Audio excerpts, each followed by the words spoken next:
COVID-19 ವಿರುದ್ಧದ ಕೋವ್ಯಾಕ್ಸಿನ್ ಲಸಿಕೆ ಪಡೆದ ನಂತರ ಮಕ್ಕಳಿಗೆ ನೋವು ನಿವಾರಕ ಅಥವಾ ಪ್ಯಾರಾಸಿಟಮಲ್ ಮಾತ್ರೆಯನ್ನ ನೀಡೋದಿಲ್ಲ ಅಂತ ಲಸಿಕಾ ತಯಾರಿಕಾ ಕಂಪನಿ ಭಾರತ್ ಬಯೋಟೆಕ್ ತಿಳಿಸಿದೆ.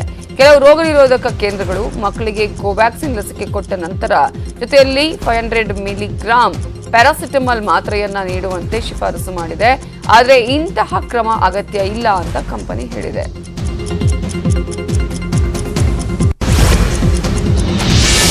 ವಿಜಯಪುರ ಬಾಗಲಕೋಟೆ ಮತಕ್ಷೇತ್ರದ ನೂತನ ವಿಧಾನ ಪರಿಷತ್ ಸದಸ್ಯ ಪಿಎಚ್ ಪೂಜಾರಗೆ ಕೊರೋನಾ ಪಾಸಿಟಿವ್ ದೃಢಪಟ್ಟಿದೆ.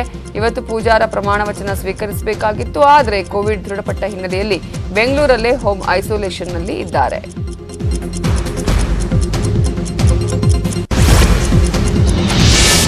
ಖ್ಯಾತ ಗಾಯಕ ಸೋನು ನಿಗಮ್ ಅವರ ಪತ್ನಿ ಮಧುರಿಮಾ ಮತ್ತು ಪುತ್ರನಿಗೆ ಕೋವಿಡ್-19 ಪಾಸಿಟಿವ್ ದೃಢಪಟ್ಟಿದೆ. ಇನ್ಸ್ಟಾಗ್ರಾಂನಲ್ಲಿ ವಿಡಿಯೋ ಹಂಚಿಕೊಂಡಿರುವ ಸೋನು ನಿಗಮ್ ತಾನು ವೈರಸ್ಗೆ ತುತ್ತಾಗಿದ್ದೇನೆ, ಪ್ರಸ್ತುತ ದುಬೈನಲ್ಲಿದ್ದೇನೆ ಅಂತ ಬಹಿರಂಗಪಡಿಸಿದ್ದಾರೆ. ಭುವನೇಶ್ವರಕ್ಕೆ ಕಾರ್ಯಕ್ರಮದ ಶೂಟಿಂಗ್ ಆಗಿ ಹೋಗಬೇಕಾಗಿತ್ತು. ಆದರೆ ಕ್ವಾರಂಟೈನ್ನಲ್ಲಿರುವ ಕಾರಣ ಹೋಗಲು ಸಾಧ್ಯವಾಗೋದಿಲ್ಲ ಅಂತ ಹೇಳಿದ್ದಾರೆ.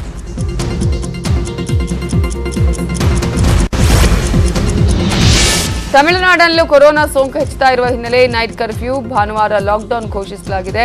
ಸಂಕ್ರಾಂತಿ ಹಬ್ಬದಲ್ಲೂ ಜನ ಸೇರೋದಕ್ಕೆ ನಿಷೇಧವನ್ನ ಹೇರಲಾಗಿದ್ದು ಇವತ್ತಿನಿಂದ ರಾತ್ರಿ 10 ಗಂಟೆಯಿಂದ ಬೆಳಗ್ಗೆ 5 ಗಂಟೆವರೆಗೆ ನೈಟ್ ಕರ್ಫ್ಯೂ ಇರಲಿದೆ. ಜನವರಿ 9ರಂದು ಭಾನುವಾರ ಲಾಕ್ಡೌನ್ ಇರಲಿದೆ. 1ರಿಂದ 9ನೇ ತರಗತಿ ಮಕ್ಕಳಿಗೆ ಭೌತಿಕ ತರಗತಿಗಳಿಲ್ಲ. 10ರಿಂದ 12ನೇ ತರಗತಿ ಮಕ್ಕಳಿಗೆ ಮಾತ್ರ ಶಾಲೆಗಳಿವೆ. ತಮಿಳುನಾಡಿನಲ್ಲೂ ಕೊರೋನಾ ಸೋಂಕು ಜಾಸ್ತಿ ಆಗ್ತಾ ಇರುವಂತಹ ಹಿನ್ನೆಲೆಯಲ್ಲಿ ನೈಟ್ ಕರ್ಫ್ಯೂ ಅನ್ನ ವಿಧಿಸಲಾಗಿದ್ದು ಭಾನುವಾರ ಅಲ್ಲೂ ಲಾಕ್ಡೌನ್ ಅನ್ನ ಘೋಷಣೆ ಮಾಡಲಾಗಿದೆ. ಸಂಕ್ರಾಂತಿ ಹಬ್ಬದಲ್ಲಿ ಜನ ಸೇರ್ತಾರೆ. ಈ ಹಿನ್ನೆಲೆಯಲ್ಲಿ ಈಗ ಇದಕ್ಕೂ ಕೂಡ ನಿಷೇಧವನ್ನ ಹೇರಲಾಗಿದ್ದು ಹಾಗೆಯೇ ಇವತ್ತಿನಿಂದ ರಾತ್ರಿ 10 ಗಂಟೆಯಿಂದ ಬೆಳಗ್ಗೆ 5 ಗಂಟೆವರೆಗೆ ನೈಟ್ ಕರ್ಫ್ಯೂ ಇರಲಿದೆ. ಜನವರಿ 9ರಂದು ಭಾನುವಾರ ಲಾಕ್ಡೌನ್ ಇದ್ರೆ ಅಲ್ಲೂ ಕೂಡ 1ರಿಂದ 9ನೇ ತರಗತಿಯ ಮಕ್ಕಳಿಗೆ ಯಾವುದೇ ರೀತಿಯಂತಹ ಆಫ್ಲೈನ್ ಕ್ಲಾಸ್ಗಳು ಇಲ್ಲ. 10ರಿಂದ 12 ತರಗತಿಯ ಮಾತ್ರ ಮಕ್ಕಳಿಗೆ ಶಾಲೆಗಳು ಇರಲಿದೆ.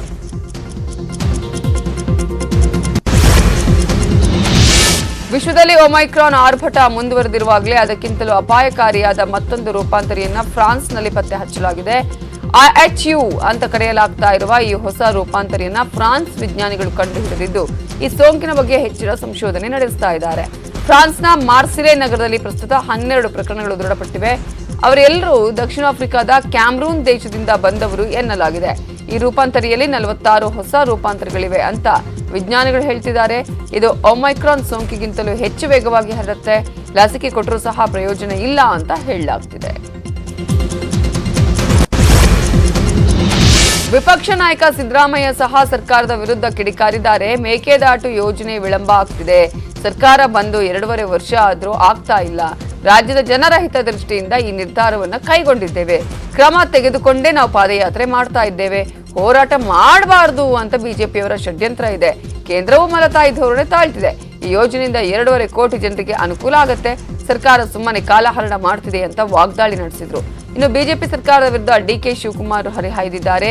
ರಾಜ್ಯದಲ್ಲಿ ಹೋರಾಟ, ಪ್ರತಿಭಟನೆ, ಪಾದಯಾತ್ರೆಗೆ ಬ್ರೇಕ್ ಹಾಕಿರೋ ಹಿನ್ನೆಲೆ ಡಿಕೆಶಿ ಕಿಡಿಕಾರಿದ್ದು ಉರಿಯೋ ಸೂರ್ಯನನ್ನ ಹಿಡಿಯೋಕ್ಕಾಗಲ್ಲ, ಹರಿಯೋ ನೀರನ್ನ ತಡೆಯೋಕ್ಕಾಗಲ್ಲ ಅಂತ ಗುಡುಗಿದ್ದಾರೆ. ರಾಜ್ಯದ ಜನರಿಗಾಗಿ ನಾವು ನಡೆಯೋದಕ್ಕೆ ಹೊರಟಿದ್ದೇವೆ. ವಾಕ್ ಫಾರ್ ವಾಟರ್ ಕಾರ್ಯಕ್ರಮ ಹಮ್ಮಿಕೊಂಡಿದ್ದೇವೆ. ಕೋವಿಡ್ ನೆಪದಲ್ಲಿ ಹೋರಾಟ ನಿಲ್ಲಿಸೋಕೆ ಹೊರಟಿದ್ದಾರೆ. ಜನವರಿ 9ರಂದು ಪಾದಯಾತ್ರೆ ನಡೆಯಲಿದೆ. ರಾಜ್ಯದ ಜನರ ಹಿತಕ್ಕಾಗಿ ನಡಿಗೆ ಮಾಡ್ತೇವೆ ಅಂತ ಹೇಳಿದ್ದಾರೆ. ಮತ್ತೆ ನಮ್ಮ ಜವಾಬ್ದಾರಿಗಳು ನಮಗೆ ಅರಿವಿದೆ. ನಾವು ಕಾನೂನನ್ನು ಕೈಗೆತ್ತಿಗಬೇಕು, ಸರ್ಕಾರ ಮಾಡ್ತಕ್ಕಂಥ ನಿಯಮಾವಳಿಗಳನ್ನು ಅಗೌರವಿಸಬೇಕು ಅಂತಕ್ಕಂಥದ್ದು ನಮ್ಮ ಉದ್ದೇಶ ಅಲ್ಲ. ನಿಯಮಾವಳಿಗಳ ವ್ಯಾಪ್ತಿನಲ್ಲೇನೆ ಈ ಪ್ರತಿಭಟನೆಗೆ ಬರ್ತಕ್ಕಂಥವರು ಪ್ರತಿಯೊಬ್ಬರು ಕೂಡ ಮಾಸ್ಕ್ ಹಾಕೊಳ್ಬೇಕು, ಗ್ಲೌಸ್ ಹಾಕಬೇಕು, ಸ್ಯಾನಿಟೈಸ್ ಮಾಡ್ಕೋಬೇಕು. ಇದನ್ನು ಪಾಲನೆ ಮಾಡ್ಕೊಂಡೇನೆ ನೀರಿಗಾಗಿ ಪಾದಯಾತ್ರೆಯನ್ನು ಮಾಡ್ತಾ ಇದ್ದೀವಿ. ಮತ್ತೆ ನಮ್ಮ ಬಿಜೆಪಿ ಒಂದು ಗೊಂದಲ ಇಟ್ಕೊಂಡಿರ್ತೀವಿ. ಹಳ್ಳಿಯ ನೀರನ್ನು ಯಾರು ನಿಲ್ಲಿಸಕ್ಕಾಗುದಿಲ್ಲ. ಇಲ್ಲ ಬೀಸೋ ಗಾಳಿನೂ ಯಾರು ನಿಲ್ಲಿಸಕ್ಕಾಗಿಲ್ಲ. ಇಲ್ಲ ಉದಯವಾದಂತ ಸೂರ್ಯನು ನಿಲ್ಲಿಸಕ್ಕಾಗುದಿಲ್ಲ. ಇದು ಜನರ ಅಭಿಪ್ರಾಯ, ಇದು ಪ್ರಕೃತಿಯ ನಿಯಮ ಇದು.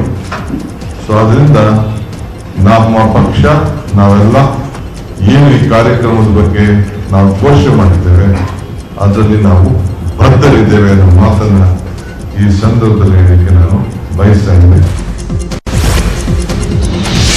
ಕೋವಿಡ್ ಟಫ್ ರೂಲ್ಸ್ ನಡುವೆಯೂ ಕಾಂಗ್ರೆಸ್ನಿಂದ ಪಾದಯಾತ್ರೆಗೆ ಸಿದ್ಧತೆ ನಡೀತಾ ಇದೆ. ಪಾದಯಾತ್ರೆಗೆ ಮಾಜಿ ಸಿಎಂ ಸಿದ್ದರಾಮಯ್ಯ ಭರ್ಜರಿ ಸಿದ್ಧತೆಯನ್ನ ಮಾಡಿಕೊಳ್ತಿದ್ದು ಬೆಂಗಳೂರಿನ ಓರಿಯನ್ ಮಾಲ್ನಲ್ಲಿ ಪಾದಯಾತ್ರೆಗೆ ಬೇಕಾದಂತಹ ಶೂಗಳನ್ನು ನಿನ್ನೆ ಖರೀದಿ ಮಾಡಿದ್ದಾರೆ.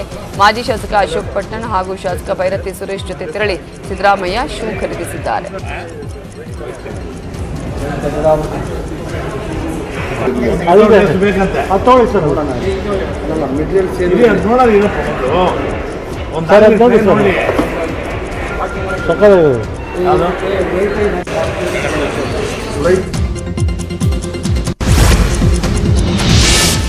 ಮೇಕೆದಾಟು ಕಾಂಗ್ರೆಸ್ ಪಾದಯಾತ್ರೆ ವಿಚಾರಕ್ಕೆ ಪ್ರತಿಕ್ರಿಯಿಸಿದ ಸಚಿವ ಈಶ್ವರಪ್ಪ, ಕೋವಿಡ್ ಅನುಭವಿಸಿದರಲ್ಲಿ ನಾನು ಒಬ್ಬ, ಸಿದ್ದರಾಮಯ್ಯ ಕೂಡ ಒಬ್ರು. ಮೇಕೆದಾಟು ಪಾದಯಾತ್ರೆ ಮಾಡ್ಲಿ ಬೇಡ ಅನ್ನೋದಿಲ್ಲ, ಆದರೆ ರಿಸ್ಕ್ ತಗೋಬಾರ್ದು. ಯಡಿಯೂರಪ್ಪ ದೇವೇಗೌಡರ ರೀತಿಯಲ್ಲಿ ಸಿದ್ದರಾಮಯ್ಯ ಕೂಡ ರಾಜ್ಯದ ಆಸ್ತಿ. ನಾಳೆ ಕೋವಿಡ್ನಿಂದ ಏನಾದರೂ ಹೆಚ್ಚು ಕಡಿಮೆ ಆದರೆ ಯಾರು ಹೊಣೆ? ಸಿದ್ದರಾಮಯ್ಯ, ದೇವೇಗೌಡ, ಯಡಿಯೂರಪ್ಪ ಕೋವಿಡ್ಗೆ ತುತ್ತಾಗಿದ್ದಾರೆ ಗೊತ್ತಾ?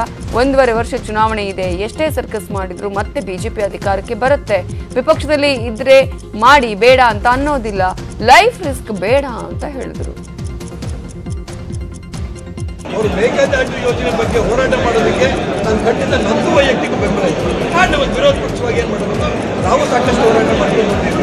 ಆದರೆ ಈ ಸರ್ಕಾರ ಇವತ್ತು ಬೆಂಗಳೂರಂಥ ಊರಲ್ಲೂ ಕೂಡ ಕೊರೋನಾ ಜಾಸ್ತಿ ಇದೆ ಅನ್ನೋದಕ್ಕೋಸ್ಕರ ಬಿಗಿ ಮಾಡ್ತಾ ಇರೋಂಥ ಸಂದರ್ಭದಲ್ಲಿ ಅದಕ್ಕೆ ನಮ್ಗೆ ಅವಕಾಶ ಕೊಡಲ್ಲ, ನಾವು ನೋಡ್ತೀವಿ.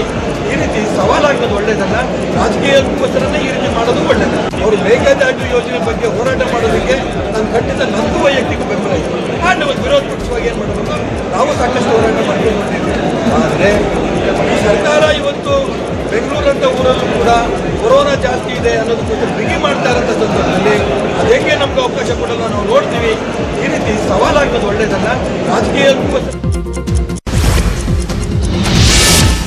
ರಾಜ್ಯ ಸಚಿವ ಸಂಪುಟ ವಿಸ್ತರಣೆ ಕುರಿತು ಪ್ರತಿಕ್ರಿಯಿಸಿದ ಸಚಿವ ಈಶ್ವರಪ್ಪ, ಜನರ ಹಿತದೃಷ್ಟಿಯಿಂದ ಯಾರನ್ನ ಸಿಎಂ ಮಾಡಬೇಕು, ಯಾರನ್ನ ಮಂತ್ರಿ ಮಾಡಬೇಕು ಅಂತ ನಿರ್ಧಾರ ಮಾಡುತ್ತಾರೆ.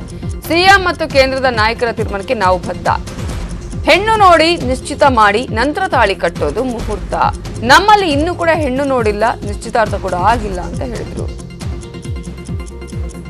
ಭಾರತೀಯ ಜನತಾ ಪಾರ್ಟಿ ನಾಯಕರು ರಾಜ್ಯದ ಜನರ ಹಿತದೃಷ್ಟಿಯಿಂದ ಯಾರಿಗೆ ಮಂತ್ರಿ ಮಾಡಿದ್ರೆ ಒಳ್ಳೆಯದು, ಯಾರಿಗೆ ಮುಖ್ಯಮಂತ್ರಿ ಮಾಡಿದ್ರೆ ಒಳ್ಳೆಯದು, ಯಾರು ಉಪಮುಖ್ಯಮಂತ್ರಿ ಮಾಡಿದ್ರೆ ಒಳ್ಳೆಯದು, ಯಾವ ಸಂದರ್ಭದಲ್ಲಿ ಏನೇನು ಮಾಡೋದು ಒಳ್ಳೆಯದು, ಇದು ಕೇಂದ್ರ ನಾಯಕರಿದೆ, ರಾಜ್ಯದ ಮುಖ್ಯಮಂತ್ರಿಗಳಿದ್ದಾರೆ ಬಸವರಾಜ ಬೊಮ್ಮಾಯಿ.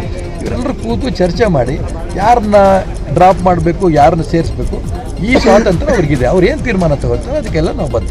ಯಾಕೆಂದರೆ ಭಾರತೀಯ ಜನತಾ ಪಾರ್ಟಿ ನಾಯಕರು ರಾಜ್ಯದ ಜನರ ಹಿತದೃಷ್ಟಿಯಿಂದ ಯಾರಿಗೆ ಮಂತ್ರಿ ಮಾಡಿದ್ರೆ ಒಳ್ಳೆಯದು, ಯಾರಿಗೆ ಮುಖ್ಯಮಂತ್ರಿ ಮಾಡಿದ್ರೆ ಒಳ್ಳೆಯದು, ಯಾರು ಉಪಮುಖ್ಯಮಂತ್ರಿ ಮಾಡಿದ್ರೆ ಒಳ್ಳೆಯದು, ಯಾವ ಸಂದರ್ಭದಲ್ಲಿ ಏನೇನು ಮಾಡೋದು ಒಳ್ಳೆಯದು, ಇದು ಕೇಂದ್ರ ನಾಯಕರಿದೆ, ರಾಜ್ಯದ ಮುಖ್ಯಮಂತ್ರಿಗಳಿದ್ದಾರೆ ಬಸವರಾಜ ಬೊಮ್ಮಾಯಿ. ಇವರೆಲ್ಲರೂ ಕೂತು ಚರ್ಚೆ ಮಾಡಿ ಯಾರನ್ನ ಡ್ರಾಪ್ ಮಾಡಬೇಕು, ಯಾರನ್ನ ಸೇರಿಸಬೇಕು, ಈ ಸ್ವಾತಂತ್ರ್ಯ ಅವ್ರಿಗಿದೆ. ಅವ್ರು ಏನು ತೀರ್ಮಾನ ತಗೋತಾರೆ ಅದಕ್ಕೆಲ್ಲ ನಾವು ಬದ್ಧ. ಮೇಕೆದಾಟು ಪಾದಯಾತ್ರೆ ವಿಚಾರಕ್ಕೆ ಸಂಬಂಧಪಟ್ಟ ಹಾಗೆ ಮಾತಾಡಿದ ಸಚಿವ ಮಾಧುಸ್ವಾಮಿ, ಪಾದಯಾತ್ರೆಯಲ್ಲಿ ಪಾಲ್ಗೊಳ್ಳುವುದಕ್ಕೆ ಡಿಕೆ ಶಿವಕುಮಾರ್ ನಮ್ಮನ್ನು ಆಹ್ವಾನಿಸಿದ್ದಾರೆ. ಈ ಪಾದಯಾತ್ರೆ ರಾಜಕೀಯವಾದದ್ದಲ್ಲ, ಎಲ್ಲರೂ ಬನ್ನಿ ಅಂತ ಪತ್ರ ಬರೆದಿದ್ದಾರೆ. ಪಾದಯಾತ್ರೆಗೆ ಹೋಗ್ಬೇಕೋ ಬೇಡೋ ಅಂತ ತೀರ್ಮಾನ ತೆಗೆದುಕೊಳ್ತೇವೆ. ಕ್ಯಾಬಿನೆಟ್ನಲ್ಲಿ ತೀರ್ಮಾನ ಆಗಲಿದೆ ಅಂತ ನಕ್ಕು ಸುಮ್ಮನಾದ್ರು. ನಂತರ ತುಮಕೂರು ಜಿಲ್ಲಾಧಿಕಾರಿಗಳ ಜೊತೆ ಜಿಲ್ಲೆಯಲ್ಲಿ ಕೊರೋನಾ ಕಟ್ಟುನಿಟ್ಟಿನ ಕ್ರಮಗಳನ್ನು ಕೈಗೊಳ್ಳುವ ಬಗ್ಗೆ ಚರ್ಚೆ ಮಾಡಿದ್ರು.